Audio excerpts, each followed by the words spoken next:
Assalamualaikum warahmatullahi wabarakatuh. Alhamdulillah berjumpa lagi dengan Fatma dalam konten di Ahad keempat atau di 10 hari terakhir bulan Ramadan 1442 Hijriah. Hamdan wa syukranillah, amma ba'du. Puji syukur kepada Allah Subhanahu wa taala senantiasa harus kita curahkan, harus kita panjatkan kepada Allah karena atas segala kenikmatan yang Allah berikan kepada kita sehingga kita masih bisa beribadah, menikmati Ramadan dan juga hari-hari kita sampai saat ini di Ramadan 1442 Hijriah. Semoga Allah pertemuan kita dengan Ramadan berikutnya ya, tentu dengan kenikmatan-nikmat iman dan takwa yang semakin tinggi insya Allah. Nah sahabat, salawat dan salam semoga tetap tercurah kepada Rasulullah Muhammad SAW, teladan yang hak bagi kita semua yang senantiasa kita ikuti baik dari diamnya, ucapannya maupun perbuatannya. Insya Allah kita bisa meneladani beliau dalam kebaikan-kebaikan yang beliau representasikan dalam aktivitasnya. Nah sahabat sekalian, pada akad keempat ini Fatma akan membahas tentang jika pertama waktu itu sudah sabar ya, membahas sabar, kemudian memaafkan, dan juga kita sudah membahas tentang syukur. Kali ini kita akan membahas tentang ikhlas. Nah, ikhlas ini sebagai satu tingkatan emosi yang tinggi, yang kalau kemarin Fatma ikut kajiannya Dr. Aisyah Dahlan, beliau menyampaikan bahwa tingkatan emosi yang tinggi itu bukan kemudian yang amarah, sombong, dengki dan lain sebagainya, bukan, tetapi itu ada pada tingkatan emosi yang rendah ya, yang rendah. Sedangkan tingkatan emosi yang tinggi itu ada damai, semangat, kemudian kenyamanan dan juga pencerahan. Nah, itu namanya tingkatan emosi yang tinggi pada ruang lingkup emosi yang disebut zona ikhlas. Nah, ikhlas ini berarti suatu hal yang sangat signifikan yang harus kita miliki dalam diri kita, dalam aktivitas kita, sehingga kita dapat melaksanakan suatu hal itu dengan happy, dengan menyenangkan, dan juga tanpa kita sertai dengan keluh kesah insya Allah. Nah sahabat, tentu ikhlas ini bukan satu hal yang kalau sekarang mungkin itu dikatakan sebagai suatu hal yang tidak mudah, tapi sebenarnya itu bisa kita bangun dari diri kita dengan cara kita senantiasa berzikir kepada Allah, senantiasa mengingat Allah, senantiasa mengkolaborasikan beberapa hal yang sudah Fatma bahas di awal, yaitu tentang bersikap sabar, kemudian bersikap mudah memaafkan, dan juga bersikap syukur. Nah itu nanti ketiganya jika kita kolaborasikan, maka itu bisa membawa bibit-bibit keikhlasan atau membawa kemudahan kita dalam bersikap atau memilih untuk ikhlas dalam melaksanakan suatu hal apapun gitu. Nah sahabat, ketika kita sampai pada zona-zona di bawah atau di luar zona ikhlas, yang di situ ada depresi, kemudian tidak peka, kemudian apatis. Nah ketika kita berada pada zona emosi di tingkat yang rendah, maka hal yang bisa kita lakukan untuk mengembalikan kestabilan emosi kita pada zona minimal, zona semangat ya, itu bisa kita lakukan dengan cara kita banyak beristighfar atau kita banyak mengingat Allah, memohon ampun kepada Allah supaya Allah memberikan ketenangan hati dan juga pikiran kepada kita.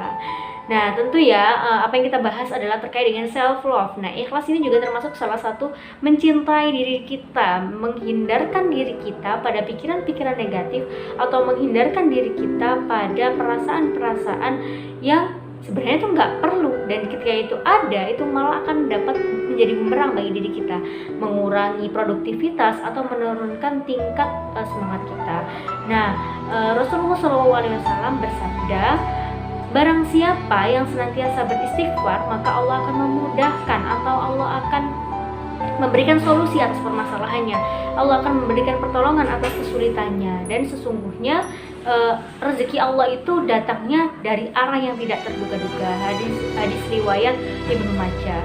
Nah, ketika kita kembalikan pada hal tersebut, maka kita jadi tahu nih sahabat, ketika kita banyak beristighfar, kita banyak menyebut nama Allah, kita banyak berzikir kepada Allah, maka insya Allah itu akan menjadi salah satu jalan ketenangan bagi diri kita. Dan tidak hanya ketenangan saja, tetapi ada solusi atas permasalahan kita, kemudian ada pertolongan atas kesulitan kita, dan juga ada rezeki yang boleh jadi itu terkesan tidak mungkin gitu kita dapatkan, tetapi karena kita senantiasa memasrahkan diri kita, keinginan kita, cita-cita kita hanya kepada Allah, maka insya Allah itu akan bisa Allah wujudkan. Karena apa yang tidak mungkin bagi Allah? Tidak ada, sahabat ya. Jadi semuanya itu bisa ketika kita senantiasa menggantungkan diri kita kepada Allah Subhanahu wa taala. Allahus Samad, Allah tempat bergantung. Nah, gitu sahabat. Jadi ikhlas itu adalah hal yang sangat penting harus kita miliki, terutama di 10 hari terakhir bulan Ramadan ini. Maka kita harus semakin kencangkan keikhlasan kita untuk beribadah kepada Allah apapun kondisinya ya. Misalnya kalau perempuan sedang haid nih, gimana ketika kita ingin meningkatkan ibadah di 10 hari terakhir malah kedapatan haid? Tidak apa-apa, karena haid itu juga karunia Allah Subhanahu wa taala kepada perempuan, kepada wanita. Jadi itu juga harus kita syukuri haid itu ya. Nah, bagaimana caranya beribadah ketika haid? Nah, beribadah ini kan tentunya tidak hanya sholat, sahabat ya. Kita bisa senantiasa berzikir. Nah, ini malah satu ibadah yang dapat kita lakukan dimanapun dan kapanpun. Senantiasa mengingat Allah, kemudian kita membaca buku, kemudian kita bersikap produktif, tetap bekerja atau tetap berkarya. Nah, kalaupun tidak bekerja, berkarya ya, sahabat ya. Jadi kita tetap dapat melaksanakan ibadah-ibadah yang lain yang Allah telah tunjukkan. Nah, gitu ya sahabat ya, semoga di 10 hari terakhir Ramadan ini kita senantiasa mampu berfasadikul khairat dalam kebaikan, menggapai Lailatul Qadar, dan juga semakin ikhlas dalam beribadah, bekerja, beraktivitas, beramal. Dan juga nanti nih sahabat, ketika Lebaran ini ya, ketika hari raya Idul Fitri, banyak sekali yang menuliskan, mengirimkan pesan atau mengucapkan taqabbalallahu minna wa minkum, mohon maaf lahir dan batin. Nah, itu pasti banyak sekali, dan itu sudah hal yang ya memang kita bermaaf-maafan ya, secara umum kita bisa melakukan atau meminta maaf di hari raya Idul Fitri. Nah, jangan sampai ketika kita menyampaikan ya sama-sama saya maafin, nah jangan sampai itu hanya di lisan, tetapi kita upayakan itu sampai ke hati, ikhlas memaafkan. Kalaupun kita belum merasa ikhlas memaafkan, bisa kita berikan